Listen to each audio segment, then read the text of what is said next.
ഞാനിതൊരു garment steamer പരിചയപ്പെടുത്താൻ വന്നതാണ് നിങ്ങളെ. ഗാർമെന്റ് സ്റ്റീമർ എന്ന് വെച്ചാൽ നമ്മൾ ഡ്രസ്സൊക്കെ അയൺ ചെയ്യാൻ നമ്മൾ നേരത്തെ തേപ്പൊട്ടി ഉപയോഗിച്ച് അയൺ ചെയ്യും. അതിന് പകരം ഇപ്പോൾ നമ്മൾ സ്റ്റീം ഉപയോഗിച്ച് അയൺ ചെയ്യും. അതാണ് ഗാർമെന്റ് സ്റ്റീമർ എന്ന് പറയുന്നത്. അപ്പോൾ ഞാൻ ഇപ്പോൾ വാങ്ങിച്ചിരിക്കുന്ന സ്റ്റീമർ എന്ന് വെച്ചാൽ ന്യൂക്ക് എന്ന് പറയുന്ന ഒരു ബ്രാൻഡിൻ്റെയാണ്. ആരെങ്കിലും കേട്ടിട്ടുണ്ടെന്ന് എനിക്ക് അറിഞ്ഞൂടാ, പക്ഷേ ഇതിൻ്റെ ഡിസൈനും കാര്യങ്ങളൊക്കെ ഭയങ്കര രസമാണ്.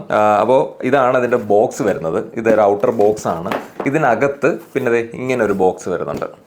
ഈ ബോക്സിൻ്റെ ഉള്ളിലാണ് പാക്കിംഗ് ഒക്കെ. ഞാനിപ്പോൾ ഇത് ആമസോണിൽ നിന്നാണ് വാങ്ങിയത്. കാര്യം ഇതല്ലെങ്കിൽ നിങ്ങൾക്ക് ന്യൂക്കിൻ്റെ സൈറ്റിൽ നിന്ന് ഡയറക്റ്റ് വേണമെങ്കിൽ വാങ്ങാം. പക്ഷേ ഞാൻ എമർജൻസി ആയതുകൊണ്ട് എനിക്ക് ഓർഡർ ചെയ്താൽ നെക്സ്റ്റ് ഡേ തന്നെ കിട്ടുമെന്നുള്ളതുകൊണ്ടാണ് ഞാൻ ആമസോണിൽ നിന്ന് ഓർഡർ ചെയ്തത്. അല്ലെങ്കിൽ നിങ്ങൾക്ക് ന്യൂക്കിൻ്റെ സൈറ്റിൽ നിന്ന് തന്നെ ഓർഡർ ചെയ്യാം. രണ്ടിലും വില വ്യത്യാസമൊന്നുമില്ല, സെയിം വില തന്നെയാണ് വരുന്നത്. അപ്പോൾ ഈ ബോക്സിനകത്ത് നമുക്ക് നമ്മുടെ ഈ സ്റ്റീമർ, ഞാനിപ്പോൾ ഒരു 1-2 ദിവസമായിട്ട് ഇതിപ്പോൾ ഉപയോഗിക്കുന്നു. അപ്പോൾ ഇതാണ് സ്റ്റീമർ വരുന്നത്. ഇത് ഈ ഭാഗത്ത് നിന്നാണ് സ്റ്റീം വരുന്നത്. ഇവിടെ നമ്മൾ അതിൻ്റെ വെള്ളം നിറയ്ക്കും. ഒരു 1.5 മീറ്ററോളം നീളം വരുന്ന ഒരു കേബിൾ വരുന്നുണ്ട്. കേബിളിൽ എന്ന് പറഞ്ഞാൽ നമ്മൾ നോർമൽ കേബിൾ തന്നെയാണ്. നമുക്ക് എല്ലാ പ്ലഗ് പോയിന്റിലും കണക്ട് ചെയ്യാൻ പറ്റുന്ന രീതിയിലുള്ള നോർമൽ പ്ലഗ് തന്നെയാണ് വരുന്നത്. പിന്നെ ഇതിൻ്റെ ഇവിടെ ഈ സ്റ്റീം വരാനുള്ള ഒരു സ്വിച്ച് വരുന്നുണ്ട്. ബാക്ക് സൈഡിൽ നമ്മൾ കണക്ട് ചെയ്ത് സ്വിച്ച് ഇടുമ്പോഴത്തേക്ക് ഇവിടെ ഒരു ഓറഞ്ച് ലൈറ്റ് കത്തും.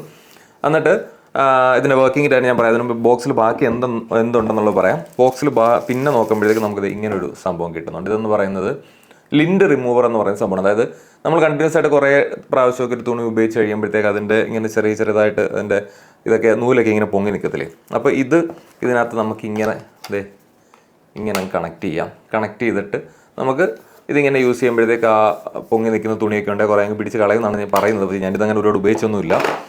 അപ്പോൾ അത് വരുന്നുണ്ട്. പിന്നെ അത് അത്യാവശ്യം വലിയ ഒരു പൗച്ച് വരുന്നത്. നമുക്ക് ഈസി ആയിട്ട് ഈ സ്റ്റീമർ ക്യാരി ചെയ്യാൻ പറ്റുന്ന രീതിയിൽ അത്യാവശ്യം വലിയൊരു പൗച്ചും, ഇത് നല്ല ക്വാളിറ്റി ഉള്ളൊരു പൗച്ചാണ്. അതിനകത്ത് ഇങ്ങനെ ന്യൂക്കിൻ്റെ ഒരു ബ്രാൻഡിങ്ങും ഒക്കെ വന്നിട്ടുണ്ട്. അപ്പോൾ ഇത്രയും സാധനങ്ങളാണ് ബോക്സിലുള്ളത്. പിന്നെ ചുമ്മാ ഒരു വെൽക്കം കാർഡും കൂടെ വരുന്നുണ്ട്. അപ്പോൾ ഇത്രയും സാധനമാണ് ബോക്സിലുള്ളത്. ഇനി അപ്പോൾ ഇത് ഉപയോഗിക്കുന്നത് എങ്ങനെയാണെന്ന് വെച്ചാൽ ഇതിന് ഞാൻ നേരത്തെ പറഞ്ഞ പോലെ ഇവിടെ ഇങ്ങനെ ഒരു സ്വിച്ച് ഉണ്ട്.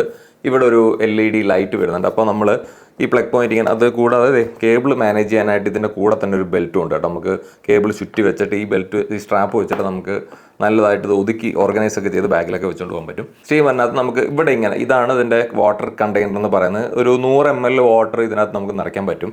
അപ്പോൾ അതിനകത്ത് നമുക്ക് ഇതിങ്ങനെ ഓപ്പൺ ചെയ്തിട്ട് ഇവിടെ ഒരു ഹോളുണ്ട്. ഈ ഹോളിലൂടെ നമുക്ക് വെള്ളം ഇതിനകത്ത് നിറയ്ക്കാം. ഇതിനകത്തൊരു പൈപ്പ് കിടപ്പുണ്ട്. അപ്പോൾ നമ്മളിത് കണക്ട് ചെയ്യുമ്പോഴത്തേക്ക് ആ പൈപ്പിലൂടെയാണ് ഈ വെള്ളത്തിനെ സ്റ്റീമാക്കി നമ്മളെ ഡ്രസ്സ് അയൺ ചെയ്യാൻ പറ്റുന്നത്.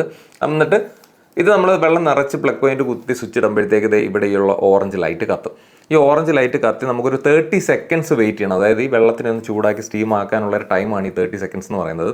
ആ ടൈമിൽ നമ്മളൊന്ന് വെയിറ്റ് ചെയ്യണം.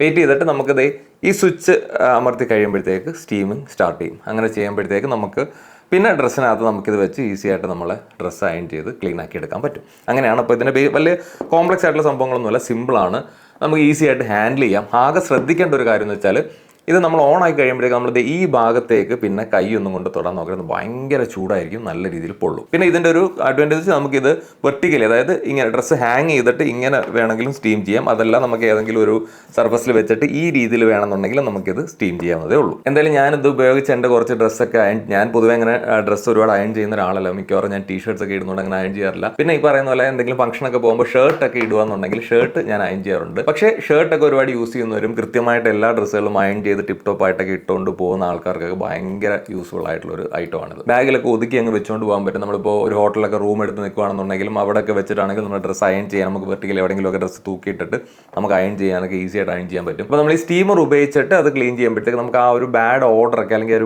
ഒരു സ്മെല്ലൊക്കെ ഉള്ളതൊക്കെ അങ്ങ് പോകും, ഡ്രസ്സിൽ അതൊക്കെ അങ്ങ് പോകും. അപ്പോൾ അത്രയൊക്കെയാണ്. അപ്പോൾ എന്തായാലും ഞാൻ ഇത് വെച്ച് സ്റ്റീം ചെയ്ത് ഞാൻ സ്റ്റീം ചെയ്യുന്ന കുറച്ച് സംഭവങ്ങൾ ഞാൻ നിങ്ങൾ കാണിച്ചു തരാം. ഇത് നമ്മൾ മാക്സിമം ഒരു ഷർട്ട് ഇങ്ങനെ മാക്സിമം ചുരുട്ടി കൂട്ടി മാക്സിമം ചുളുക്കുണ്ടാക്കി വെച്ചിരിക്കുകയാണ്. അത് നമുക്കൊന്ന് സ്റ്റീമർ വെച്ചിട്ട് അയൺ ചെയ്ത് എത്രത്തോളം വൃത്തിയാവുന്നുണ്ട് എന്നുള്ളത് നമുക്ക് നോക്കാം. അപ്പോൾ ഞാൻ നേരത്തെ പറഞ്ഞ പോലെ നമ്മൾ അതിൻ്റെ ആ ഒരു കണ്ടെയ്നറിനകത്ത് വെള്ളം നിറച്ചിട്ട് നമ്മളൊരു 30 seconds ഒന്ന് വെയിറ്റ് ചെയ്യുക. ആ വെള്ളം ഒന്ന് ജസ്റ്റ് അതിനെ സ്റ്റീം ആക്കി എടുക്കാനുള്ളൊരു ടൈമാണ്. 30 seconds കഴിഞ്ഞിട്ട് നമുക്ക് ഇങ്ങനെ ഹൊറിസോണ്ടലി വെച്ചിട്ട് നമുക്കിതിങ്ങനെ സ്റ്റീം ചെയ്യാം. അങ്ങനെ ചെയ്യുമ്പോഴത്തേക്ക് മാക്സിമം അത് ഡ്രസ്സ് ഒന്ന് നൂത്തിട്ടിട്ട് നമ്മൾ ആ ഡ്രസ്സിനകത്ത് തട്ടുന്ന രീതിയിൽ ആ ഒരു സെറാമിക് പ്ലേറ്റ് ഉള്ള സംഭവമാണ്, അത് നമ്മളിങ്ങനെ ഡ്രസ്സിനകത്തൂടെ ഒഴിച്ചു വിടുക. അപ്പോൾ ഈ ചുളുക്കുള്ള ഭാഗങ്ങൾ നന്നായിട്ട് അതങ്ങ് ക്ലീൻ ചെയ്ത് പോകും. നമ്മളിങ്ങനെ അതിന് ഈ ഒരു ബട്ടൺ ഉണ്ടല്ലോ, ഞാൻ നേരത്തെ പറഞ്ഞ ആ ഒരു ബട്ടൺ, അതിനകത്ത് ഇങ്ങനെ ഹോൾഡ് ചെയ്യുമ്പോഴത്തേക്ക് ഈ സ്റ്റീം ഇങ്ങനെ അതിൽ നിന്ന് ഇങ്ങനെ വന്നുകൊണ്ടിരിക്കും. അപ്പോൾ ആ സ്റ്റീം വെച്ചിട്ടാണ് നമ്മൾ ഈ ഷർട്ടിനകത്തുള്ള ചുളുക്കുകളും കാര്യങ്ങളും ഒക്കെ ക്ലിയർ ആക്കിക്കൊണ്ടിരിക്കുന്നത്. അപ്പോൾ നമ്മൾ ഷർട്ടിൻ്റെ ഒരു പകുതിയോളം സൈഡ് ക്ലീൻ ചെയ്ത് സ്റ്റീം ചെയ്ത് അതിൻ്റെ ചുളുക്കൊക്കെ നൂത്ത് ഞാൻ അത് നിങ്ങൾക്ക് കാണുന്നുണ്ടാവും.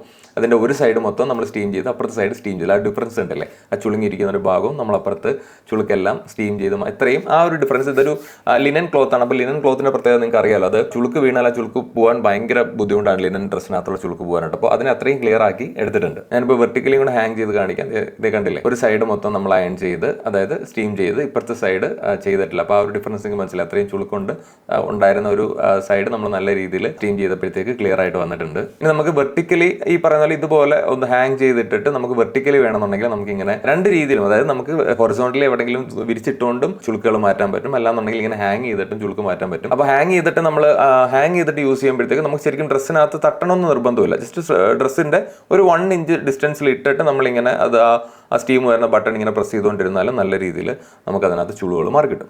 ഈ രീതിയിലാണ് നമ്മൾ സ്റ്റീം അതിൽ നിന്ന് വന്നുകൊണ്ടിരിക്കുന്നത്. വേറൊരു കാര്യം ശ്രദ്ധിക്കേണ്ടത്, നമ്മൾ ഈ സ്റ്റീം വരുന്ന സമയത്ത് ചിലപ്പോൾ അതിനകത്ത് ഇങ്ങനെ എന്തോ തിളയ്ക്കുന്ന പോലൊക്കെ ഒരു ശബ്ദം ഇങ്ങനെ ഇതിനകത്ത് നിന്ന് കേൾക്കും. പക്ഷേ അത് തീർച്ചയായും നോർമൽ തന്നെയാണ്. അത് ആ വാട്ടർ ഇങ്ങനെ സ്റ്റീം ആക്കുന്നതിന്റെ ഒരു ശബ്ദമാണ് അത് കേൾക്കുന്നത്. അതുകൊണ്ട് അതിൽ വേറെ പ്രശ്നങ്ങളൊന്നും അല്ല. അത് ഞാൻ നേരത്തെ പറഞ്ഞാൽ നമ്മൾ ഈ ഒരു പാർട്ട് ഓപ്പൺ ചെയ്തിട്ടാണ് നമ്മൾ വെള്ളം നിറയ്ക്കുന്നത്. നിറയ്ക്കുന്ന സമയത്ത് നമുക്ക് ഏകദേശം ആ ഒരു ക്യാവിറ്റി, അതായത് ആ ഒരു വാട്ടർ ഒഴിക്കുന്ന ആ ഒരു ഇതുണ്ടല്ലോ, അതിന്റെ ഒരു 1/4 ഭാഗത്തോളം നിറഞ്ഞാൽ മതിയാവും. അത്രയും നിറച്ചിട്ട് നമുക്ക് അടച്ചു വെച്ചാൽ നല്ല ടൈറ്റ് ആയിട്ട് സീൽ ആയിട്ട് ഇരുന്നുണ്ട്. അതുകൊണ്ട് വെള്ളം ലീക്ക് ആവുന്നുള്ള പേടിയൊന്നും വേണ്ട, ക്ലിയർ ആയിട്ട് ഇരിക്കുന്നുണ്ട്. പിന്നെ വേറൊരു ബെനിഫിറ്റ് എന്താണെന്ന് വെച്ചാൽ നമുക്ക് എന്ത് തരത്തിലുള്ള ഡ്രസ്സ് വേണമെന്നുണ്ടെങ്കിലും ഇത് യൂസ് ചെയ്തിട്ട് നമുക്ക് ചുളുക്കൾ മാറ്റാം. ഇപ്പോൾ നമുക്ക് ടീഷർട്ട് പോലത്തെ അല്ലെങ്കിൽ പെട്ടെന്ന് ഉരുകി പോകുന്ന ചില ഡ്രസ്സുകളൊക്കെ ആണെന്നുണ്ടെങ്കിൽ നമ്മൾ തേപ്പൊട്ടി യൂസ് ചെയ്യുമ്പോഴത്തേക്ക് ഇത്തിരി ഒന്ന് ചൂട് മാറിപ്പോയാൽ ചിലപ്പോൾ ആ തുണിയും ഉരുകി പോകാനുള്ള സാധ്യതയുണ്ട്. പക്ഷേ ഇതിന്റെ ഒരു അഡ്വാൻറ്റേജ് എന്താണെന്ന് വെച്ചാൽ നമ്മൾ ചൂട് കൂടി തുണി ഉരുകി പോകും എന്നുള്ള ഒരു ടെൻഷൻ നമുക്ക് വരണ്ട. കാര്യം അങ്ങനെ ഒരു അവസ്ഥ വരത്തില്ല, ബിക്കോസ് സ്റ്റീമാണ് വരുന്നത്. അതുകൊണ്ട് ഡ്രസ്സ് എന്തായാലും ഉരുകി പോകാനുള്ള ചാൻസ് തീരെയില്ല. അതുകൂടാതെ മറ്റൊരു സംഭവം എന്ന് വെച്ചാൽ നമ്മളിപ്പോൾ ഒരുപാട് നാൾ ഇപ്പോൾ ഒരു ഷർട്ട് അല്ലെന്നുണ്ടെങ്കിൽ എന്തെങ്കിലും ഡ്രസ്സൊക്കെ ആണെന്നുണ്ടെങ്കിൽ നമ്മൾ പഴയ തേപ്പൊട്ടി വെച്ചിട്ട് നമ്മൾ തേച്ച് വൃത്തിയാക്കുമ്പോഴത്തേക്ക് ഒരുപാട് ചൂട് ഡയറക്റ്റ് ഡ്രസ്സിനകത്ത് പറ്റിയിട്ട് കുറച്ച് നാൾ കഴിയുമ്പോഴത്തേക്ക് ആ ഡ്രസ്സ് നരച്ചു പോകാനുള്ള ഫെയ്ഡ് ആവാനുള്ള ചാൻസ് ഉണ്ട്. അപ്പോൾ ഇത് യൂസ് ചെയ്യുമ്പോഴത്തേക്ക് നമുക്ക് ആ ഒരു പ്രശ്നം വരില്ല. ബിക്കോസ് സ്റ്റീം യൂസ് ചെയ്ത് ചെയ്യുന്നുണ്ട് ഡയറക്റ്റ് ഹീറ്റ് അത് അങ്ങനെ നമ്മുടെ ഡ്രസ്സിനകത്ത് വെച്ച് തേക്കാത്തതുകൊണ്ട് നരച്ച് പന്നലായി പോകുന്നതിൻ്റെ ആ ഒരു ഡ്യൂറേഷൻ നമുക്ക് കുറച്ച് മാറി കിട്ടും. അപ്പോൾ ഇതൊക്കെയാണ് ഈ ഗാർമെന്റ് സ്റ്റീമർ യൂസ് ചെയ്യുമ്പോഴത്തേക്ക് നമുക്ക് കിട്ടുന്ന ഗുണങ്ങളും. ഈസിലി ഹാൻഡിൽ ചെയ്ത് നിങ്ങളിപ്പോൾ കണ്ടാണല്ലോ, ഈസി ആയിട്ട് നമുക്ക് യൂസ് ചെയ്യാനൊക്കെ പറ്റും. പിന്നെ ഇത് യൂസ് ചെയ്യുമ്പോഴത്തേക്കുള്ള നമുക്കൊരു പോരായ്മയായിട്ട് എനിക്ക് തോന്നിയ കാര്യം വെച്ചാൽ ഇപ്പം നമ്മൾ ഇതിനകത്ത് ഇപ്പോൾ 100 ml ഒരു കണ്ടെയ്നറാണ്, വാട്ടർ കണ്ടെയ്നറാണ് ഇതിനകത്തുള്ളത്. ഇതുപോലെ മറ്റ് സ്റ്റീമേഴ്സ് ഒക്കെ ഉണ്ട്, ചിലപ്പോൾ കുറച്ചുകൂടെ കൂടുതലുള്ള, അതായത് 120 ml ഒക്കെ കണ്ടെയ്നേഴ്സ് അല്ലെങ്കിൽ അതിനൊക്കെ കുറച്ചുകൂടെ കൂടുതലുള്ള കണ്ടെയ്നേഴ്സ്. പക്ഷേ എന്നിരുന്നാൽ പോലും നമ്മൾ ഇത് യൂസ് ചെയ്തിട്ട് ഒരു ഡ്രസ്സ് സ്റ്റീം ചെയ്യുമ്പോഴത്തേക്ക് നമുക്ക് മിക്കവാറും ഇപ്പോൾ ഇത് യൂസ് ചെയ്യുമ്പോഴത്തേക്ക് എനിക്ക് ഏകദേശം ഒരു ഷർട്ടൊക്കെ അയൺ ചെയ്ത് കഴിയുമ്പോഴത്തേക്ക് ഇതിനകത്തുള്ള വെള്ളം ഓൾമോസ്റ്റ് തീരും. പിന്നെ നമുക്ക് അടുത്ത ഒരെണ്ണം ചെയ്യണമെന്നുണ്ടെങ്കിൽ വീണ്ടും ഇതിനകത്ത് വെള്ളം നിറച്ചിട്ട് വേണം ചെയ്യാൻ. അങ്ങനെ ഒരു പ്രശ്നം ഇതിനകത്ത് വരുന്നുണ്ട്. മറ്റ് സ്റ്റീമേഴ്സ് ആണെങ്കിൽ പോലും ഒരു പരിധി വരെ ഇത്രയും ലിമിറ്റൊക്കെയാണ് മിക്കവാറും എല്ലാ ഇതിനൊക്കെ കുറച്ചുകൂടെ കൂടുതലുണ്ടെന്നേ ഉണ്ടാവുള്ളൂ. ആ ഒരു ലിമിറ്റാണ്. അപ്പോൾ അത് വെച്ചിട്ട് നമുക്ക് ഒരു ഷർട്ട് അല്ലെങ്കിൽ മാക്സിമം 2 ഷർട്ടൊക്കെ അയൺ ചെയ്യാൻ പറ്റുള്ളൂ. അതിനപ്പുറം ചെയ്യുമ്പോഴത്തേക്ക് ഇതിനകത്തുള്ള വെള്ളം തീർന്നു. അപ്പോൾ നമ്മൾ വീണ്ടും വെള്ളം ഫില്ല് ചെയ്തിട്ട് വേണം വീണ്ടും യൂസ് ചെയ്യാൻ. ഇതുപോലെ ഒരുപാട് സ്റ്റീമേഴ്സ് നമുക്ക് മാർക്കറ്റിൽ അവൈലബിൾ ആയിട്ടുണ്ട്. ഷവോമിയുടെ സ്റ്റീമർ ഉണ്ട്, ഫിലിപ്സിന്റെ സ്റ്റീമർ ഉണ്ട്. ഇതെല്ലാം അത്യാവശ്യം റിവ്യൂ ഒക്കെ ഉള്ള നല്ല സ്റ്റീമേഴ്സ് ആണ്. ഇത് ഞാൻ വാങ്ങിച്ചതിന്റെ ഉദ്ദേശം എന്ന് വെച്ചാൽ ഇത് കാണാൻ എനിക്ക് കുറച്ചുകൂടെ ഇതിന്റെ ഡിസൈൻ ഒക്കെ എനിക്ക് ഇഷ്ടപ്പെട്ടതുകൊണ്ടാണ് ഇത് വാങ്ങിച്ചത്. അത് കൂടാതെ ഇതിന് ഏകദേശം അല്ല ഒരു 2 വർഷം വാറണ്ടി ഇതിനകത്ത് വരുന്നുണ്ട്. ഇനി ഇതിന്റെ പ്രൈസിന്റെ കാര്യത്തിലേക്ക് പോകുമ്പോഴത്തേക്ക് ഞാൻ ഇത് വാങ്ങിയത് 2500 രൂപയ്ക്കാണ്. ചെറിയ രീതിയിലുള്ള ഡിസ്കൗണ്ട്സ് ഒക്കെ അങ്ങോട്ടും ഇങ്ങോട്ടും ചിലപ്പോൾ വരുമായിരിക്കും. മറ്റ് ഗാർമെന്റ് സ്റ്റീമർ ഏത് ഗാർമെന്റ് സ്റ്റീമർ ആണെങ്കിലും എനിക്ക് തോന്നുന്നു 3500, 4000 ആ റേഞ്ചിനകത്തൊക്കെ ആ പ്രൈസിനകത്ത് ഗാർമെന്റ് സ്റ്റീമേഴ്സ് കിട്ടുന്നുണ്ട്. അപ്പോൾ ഇത്രയാണ് ന്യൂക്ക് എന്ന് പറയുന്ന ഈ ഗാർമെന്റ് സ്റ്റീമറിനെ പറ്റി പറയാനുള്ളത്. വേറെ വലിയ സംഭവങ്ങളൊന്നും ഇതിനകത്ത് പറയാനില്ല. പിന്നെ ഒരു കാര്യം കൂടെ പറയാനുള്ളതെന്ന് വെച്ചാൽ നമ്മൾ ഇത് കൂടുതൽ യൂസ് ചെയ്യാൻ കൺവീനിയൻസ് ആയിട്ട് എനിക്ക് തോന്നിയത് വെർട്ടിക്കലി ഹാങ് ചെയ്ത് യൂസ് ചെയ്യുമ്പോഴാണ്. കാര്യം എന്ന് വെച്ചാൽ ഞാനിപ്പോൾ പറഞ്ഞാൽ നമ്മളിതിപ്പോൾ ഇതിനകത്ത് വെള്ളം നിറച്ചിട്ട് നമ്മളിത് ഹൊറിസോണ്ടലി ഇങ്ങനെ യൂസ് ചെയ്യുമ്പോഴത്തേക്ക് ഇതിനകത്ത് വെള്ളം നിറഞ്ഞ് കിടക്കുകയെന്ന് വെച്ചോ. അപ്പോൾ ഈ വെള്ളം തീർന്ന് ഏകദേശം ഇതിനകത്തൊരു പൈപ്പ് കണ്ടില്ലേ, ഈ പൈപ്പാണ് ഈ വെള്ളം ഇതിനകത്തൂടെ എടുത്തിട്ട് സ്റ്റീം ചെയ്ത് നമുക്ക് ഇതിനകത്തൂടെ പുറത്ത് തരുന്നത്. അപ്പോൾ ഇത് ഇങ്ങനെ നമ്മൾ യൂസ് ചെയ്യുമ്പോഴത്തേക്ക് ഈ വെള്ളം താന്നി പൈപ്പിന് താഴേക്ക് പോകുമ്പോഴത്തേക്ക് പിന്നെ ഈ വെള്ളത്തിന് പിടിക്കാൻ പറ്റാണ്ട് ഈ സ്റ്റീം വരുന്നത് കുറഞ്ഞു പോകും. പക്ഷേ നമ്മൾ വെർട്ടിക്കലി യൂസ് ചെയ്യണമെന്നുണ്ടെങ്കിൽ ഫുള്ളി ആ പൈപ്പ് വെള്ളത്തിനകത്ത് നിറഞ്ഞ് നിൽക്കുന്നുണ്ട് നമുക്ക് ഈസി ആയിട്ട് ഫുൾ എംപ്റ്റി ആവുന്ന വരെ വെർട്ടിക്കലി യൂസ് ചെയ്യാൻ പറ്റും. പക്ഷേ ഹൊറിസോണ്ടലി യൂസ് ചെയ്യുമ്പോഴത്തേക്ക് അങ്ങനെ ഒരു പ്രശ്നം വരുന്നുണ്ട്. അതുപോലെ നിങ്ങൾ യൂസ് ചെയ്യുമ്പോഴത്തേക്ക് ഈ പറയുന്ന പോലെ 30 സെക്കൻഡ്സ് ഓണാക്കി 30 സെക്കൻഡ്സ് നിങ്ങൾ വെയിറ്റ് ചെയ്യുക. അല്ലാന്നുണ്ടെങ്കിൽ ചിലപ്പോൾ നിങ്ങൾ യൂസ് ചെയ്യുമ്പോഴത്തേക്ക് ഇൻ കേസ് നിങ്ങളുടെ ഡ്രസ്സിനകത്ത് വാട്ടർ ഡ്രോപ്ലെറ്റ്സ് വീഴുന്നു എന്നുണ്ടെങ്കിൽ മനസ്സിലാക്കുക വെള്ളം കറക്റ്റായിട്ട് ചൂടാവാത്തതുകൊണ്ടാണ്, അല്ലെങ്കിൽ നമ്മൾ നേരത്തെ യൂസ് ചെയ്തുകൊണ്ടാണ് ആ വെള്ളത്തിന് ഡ്രോപ്ലെറ്റ്സ് വരുന്നത്. അത് വെച്ച് നോർമലാണ്, സാധാ വെള്ളം തന്നെ നമ്മുടെ ഡ്രസ്സിൽ വീണാലൊന്നും പറ്റാനൊന്നും മുതൽ തുടങ്ങി പൊക്കോളൂ. കറക്റ്റ് 30 സെക്കൻഡ്സ് നിങ്ങൾ വെയിറ്റ് ചെയ്തിട്ട് വേണം യൂസ് ചെയ്ത് തുടങ്ങാൻ. അപ്പോഴത്തേക്ക് പിന്നെ പ്രോപ്പറായിട്ട് വർക്ക് ചെയ്താലും വേറെ പ്രശ്നങ്ങളൊന്നുമില്ല. അപ്പോൾ ഇത്രയാണ് ന്യൂക്കിന്റെ ഗാർമെന്റ് സ്റ്റീമറിനെ പറ്റി എനിക്ക് പറയാനുള്ളത്. ഞാൻ യൂസ് ചെയ്തിട്ട് അത്യാവശ്യം ഞാൻ സാറ്റിസ്ഫൈഡ് ആണ്. വലിയ പ്രശ്നങ്ങളും കാര്യങ്ങളൊന്നുമില്ല. അത്ര കോംപ്ലക്സ് ആയിട്ടുള്ള കാര്യങ്ങളൊന്നും ഇതിനകത്ത് വരുന്നില്ല. പിന്നെ നിങ്ങൾക്ക് ഇതിനകത്ത് മറ്റെന്തെങ്കിലും ഡൗട്ടോ കാര്യങ്ങളോ ഉണ്ടെന്നുണ്ടെങ്കിൽ കമന്റ് ബോക്സിൽ ചോദിക്കാം, ഞാൻ പറഞ്ഞുതരാം. അപ്പോൾ ഓക്കെ, ബൈ.